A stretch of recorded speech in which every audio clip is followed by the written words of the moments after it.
Welcome back to the podcast. You are listening to Stuff No One Told Us About Weight Loss. My name is Aaron and I'm here with Eloise. And today we're going to be talking to you about something that a lot of people do without really even consciously thinking about it. But it's the number one thing that's actually putting the brakes on your progress. And that is the pause button mentality. Yes, and so the pause button mentality is a name that we learned from Precision Nutrition, which is who Aaron is certified nutrition coach through. And basically it just gave us a label to this phenomenon that we had experienced ourselves so many times, especially myself, and with our clients. We'd worked through with our clients so many times. That idea of stopping and starting our fitness or weight loss goals, and that perfectionist mentality of being on or being off, or, you know, if I didn't do it perfectly, then I may as well not bother at all. That sort of mentality is what we're talking about today. Yeah. So the typical situation where this plays out is, let's say you are, you're doing a fitness program, you're doing a nutrition program, and you're going along and things are ticking along nicely. And then something comes up with something in your life. It could be COVID, it could be lockdown, it could be you get a new job, you move house, whatever the case may be. Something comes up and it throws your routine a little bit out of the works. Now, for a lot of people, the knee-jerk reaction to that is, I'll just pause what I'm doing and I'll pick it up at a later date.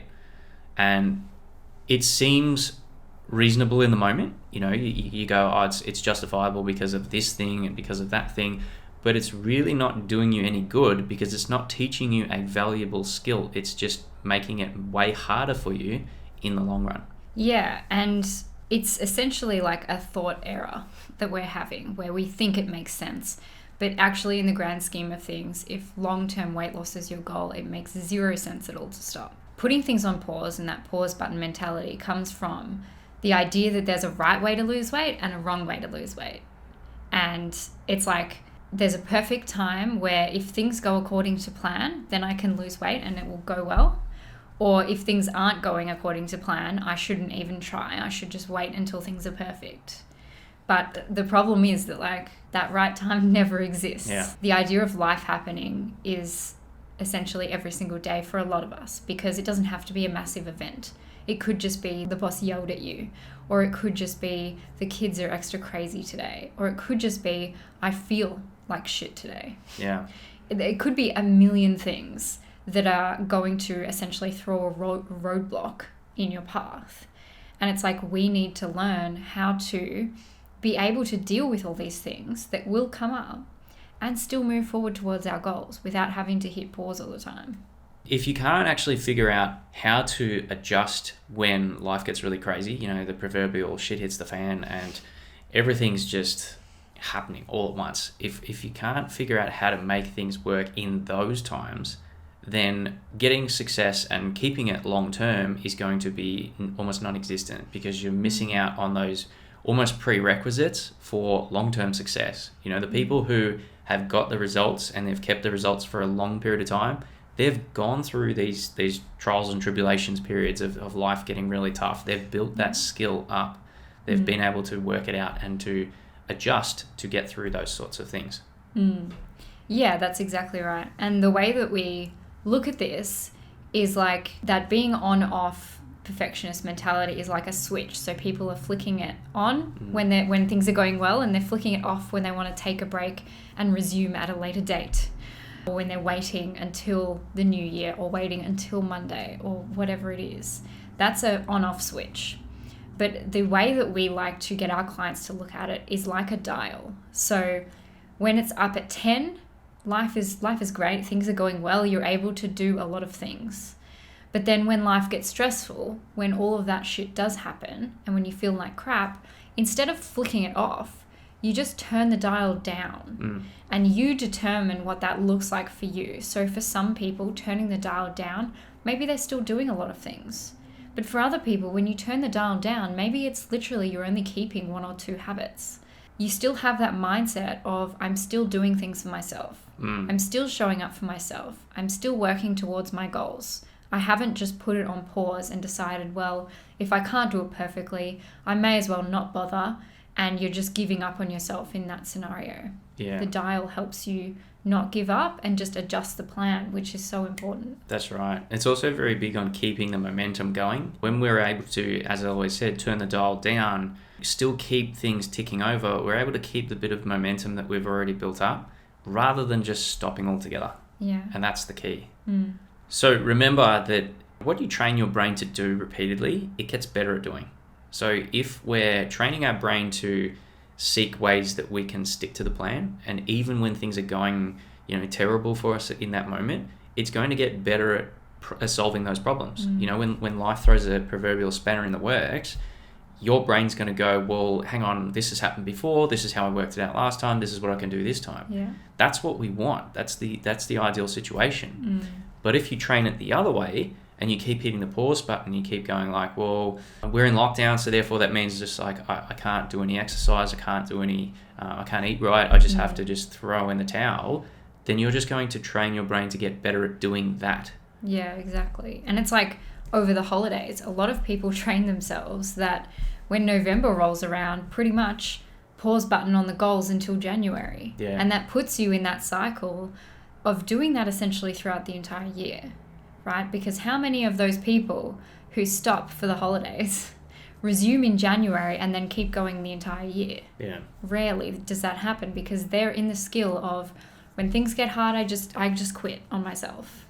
And that's the skill that we want to stop practicing, and we want to start practicing. How can I still show up for myself during the holidays? In small ways.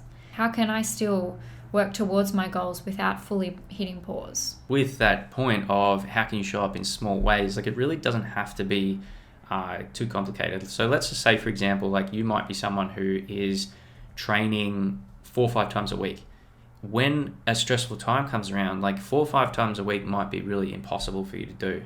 Maybe 1 or 2 might be achievable, and it might have to be a shorter workout.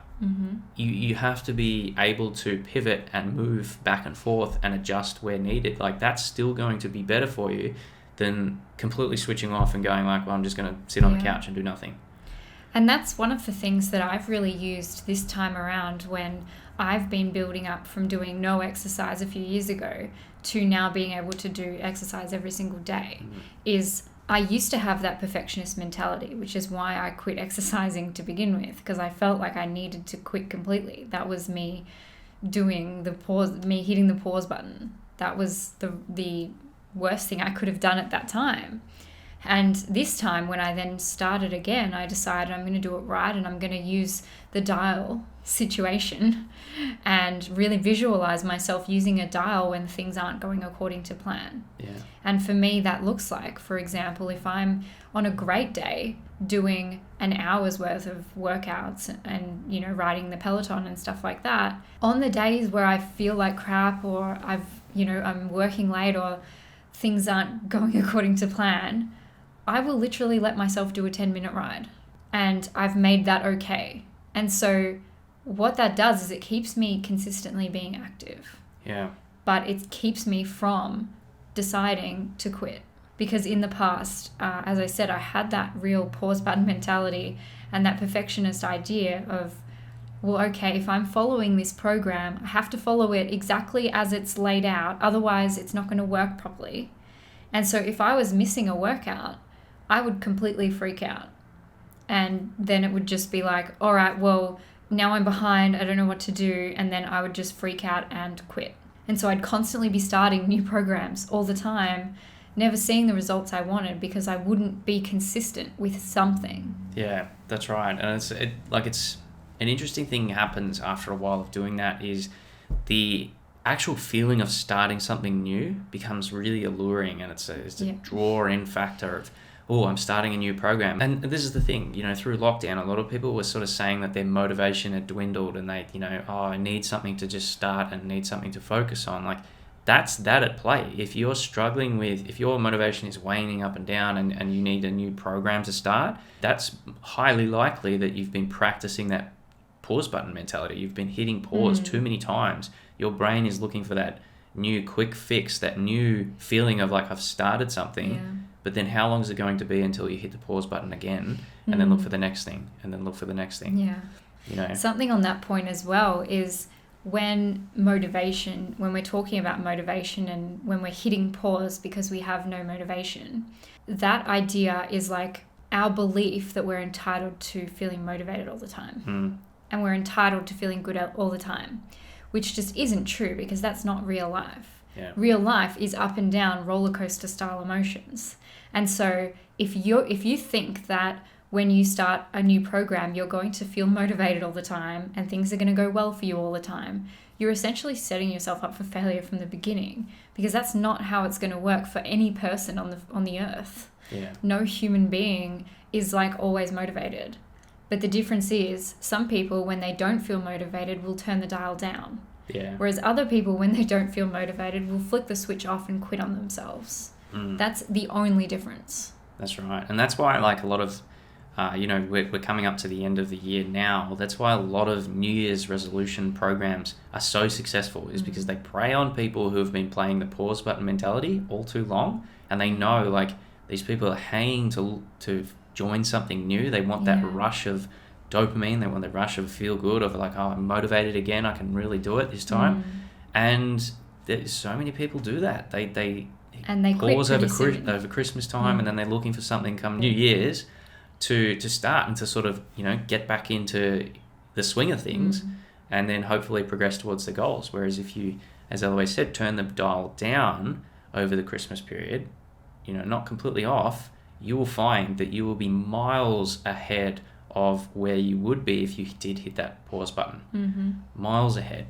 And the reason that so many people think that they have to start again on New Year's is that they believe that losing weight over the Christmas holidays or the holiday period, if you're starting a bit earlier, sort of about end of October through to January, a lot of people think that it's not possible to enjoy the holidays and enjoy the break and enjoy the Christmas period while still losing weight or still reaching their goals. Yeah. And that is just a completely false belief, because you certainly can still enjoy holidays and Christmas and eat delicious food and spend time with family and friends while also achieving your goals. And if you can't, it means that there's an issue with the plan. It's not a problem with Christmas. That's right. But it stems back from like the things that we may have done in the past have really set us up to think that way. It's very, conditional in terms of like, if things are going great, you're going to be getting results. If you can't enjoy the festive season, you can't enjoy family and friends, like we've been conditioned to think that, and that's, at the end of the day, that's all it is a thought about how we perceive the circumstances around us. I would also add that it's also the type of diets that most people are doing. If you're doing a diet where you're not allowed to eat sugar and you're not allowed to eat carbs and you can't enjoy Christmas dinner, like it's not on your plan, then of course you're going to be not enjoying Christmas. But like, that's because you're on a diet and you don't need to be. Yeah. Right? You can still enjoy Christmas while listening to your hunger signals. Yeah, exactly. And eat whatever you like. And it doesn't have to be this like specific diet, because approaching the holidays with that mentality of I have to eat certain foods, or basically I have to take a break and I'll just eat anything, that's just setting yourself up for that really short-lived success. You might get results in the beginning, but you're going to feel like this is horrible. I can't keep this up. I can't enjoy myself while I'm losing weight. And if you have those beliefs, then you're not going to keep it up. When it comes to losing weight, there's really no room for perfectionism. You cannot maintain your perfectionist ideals and hope to achieve long-term success, because things will never go according to your specific ideals. As we've said before, life is going to happen. You're going to need to learn how to use the dial rather than turning the switch on and off. I heard this great thing from Precision Nutrition recently where they were talking about building your fitness or weight loss routines on a house of cards. And that is what so many people are doing. Yeah. It's like, okay, so I have to eat these certain foods and I have to exercise in this specific way, this many times per week for this many hours, and I have to eat these specific meals in this ratio, and, I can't deviate from this plan at all. And it's like, this is teaching them that to get in shape, you have to follow a specific challenging plan when the conditions are perfect. And so they get really good at getting in shape when they're following this plan and the conditions are perfect. Yeah. But as soon as either they're not following the plan or like the conditions aren't perfect, e.g. Christmas holidays, lockdown, busy work life, busy kids life, whatever it is, well, they can't stick to the plan anymore. Yeah. And yet so many people will still turn around and say, well, but that's how you get in shape. You have to do these specific things to get in shape. But if you can't stick to it, then no, that's not how it works. That's right. Because they haven't spent the time actually in those stressful situations and having to problem solve. Because that's the thing. I think a lot of people want to avoid the problem solving. They just want it on a piece of paper. Here's what you do. Here's this piece of paper's worked out for someone who's got the perfect routine. The conditions are perfect. If you just do these things, you'll get to your goals. And poor old Joe Blow comes along, and he's got a life that's like really turned the dial up for him. He can't follow these things on the plan. Maybe his job is really stressful. His kids are super busy. Maybe he has mental health issues at the moment. Maybe he's having issues with his wife, or his wife isn't super supportive right now. Or maybe his wife has a busy job as well. Yeah. And he's then having to pick up the slack there. Or maybe they're going away on holiday for Christmas and there's all this stuff happening and he's trying to follow this meal plan written by this 25-year-old trainer who's like, just eat chicken and broccoli. Yeah. Count your macros every day. You'll be fine. Yeah, that's right. It's totally... It doesn't work. It doesn't make any sense because, the 25-year-old trainer who maybe doesn't have half as many of the demands that, Joe has, they're just totally different. So they're coming at it from two completely different aspects. Whereas if he actually worked out how to adjust the dial and how to do things even when his life is really stressful, that's going to be a skill he can take away and use for years to come. It's going to serve him again and again and again because he spent the time solving those problems that seem hard in the moment, but in 10, 20, 30 years, you look back with experience and you go like, hey, this is not that hard. I've been doing it for this many years now. When life was really stressful last time, I just did this. I'll do that again. Well, and that's the funny thing, isn't it? Because it's not that hard. Yeah. What is hard is all of the bullshit thoughts we have about everything and the thoughts about how we have to be perfect. That is hard. If you're sitting there trying to lose weight in this perfect way where everything goes according to plan, it's sunshine every day, your kids sit there and just do nothing, your job is perfectly unstressful, then... it's going to be hard if that's what your expectation is. That's right. Whereas if your expectation is like, all right, today shit's probably going to hit the fan and here's how I'm going to deal with that. Here's what I'm going to do when the kids are screaming. Here's what I'm going to do when I get home from work and have 5 minutes to prepare a meal for the family. Here's how I'm going to deal with it. If you've planned ahead of time, then it becomes doable. It's no longer ridiculously hard because you're prepared. Yeah. You don't have those unrealistic expectations on yourself anymore, and that's how long-term weight loss happens. That's actually required for long-term weight loss. If you don't have this mentality, it's just not going to work. Yeah. Well, I guess it really rings true, that saying of get comfortable being uncomfortable. Yes. Those uncomfortable situations and feelings, they're the best teacher. They will teach you experience and wisdom that later down the track you can then, use and lean on and go like, I went through this and it taught me some very valuable things. I can use these again. Recognize that half of it is, if you're listening to this and it feels all too familiar, recognize that half of it is not your fault. Oh yeah. I mean, we've been through this so many times. We're constantly bombarded with things like, let's start this new plan, this 21-day this 4-week that, this 6-week this. That's really preying on people who are hitting the pause button, who are going, where's this next thing? Yeah. That's what you're being fed that all the time. Yeah. And the idea that you really learn from these times is so evident when we're going through coaching our own clients too. I've worked with multiple clients who start freaking out a little bit when things don't go according to plan. Maybe they missed a couple of days doing something, or life is really stressful and they ate off plan a few times, and they start freaking out and thinking that they've ruined everything or that they've completely fallen off track. I spend a lot of time reminding them that these are really valuable learning opportunities. Yeah. They're not failures. They're actually required. if you go through a weight loss, and this is what happens as well with the clients, is a client who goes through and does everything perfectly for a set period of time usually crashes and burns after that. Yeah. Because they weren't being realistic. They weren't working with life as it happens. They were trying to follow things perfectly rather than adjusting it for themselves. And really that's how it works, is like when things don't go according to plan, you get to learn from that. Yeah. You get to figure out what adjusting the dial looks like for you in your life and with your stresses, which are unique. And you get to figure out, what does my food plan look like on shitty, stressful days? What extra foods do I put on there? What does my plan for myself look like through the Christmas period? Maybe I have certain limits that I set myself, or maybe it's simply just that I listen to my hunger signals at holiday dinners and I allow myself to eat any foods that I want, right? Because that's a realistic plan.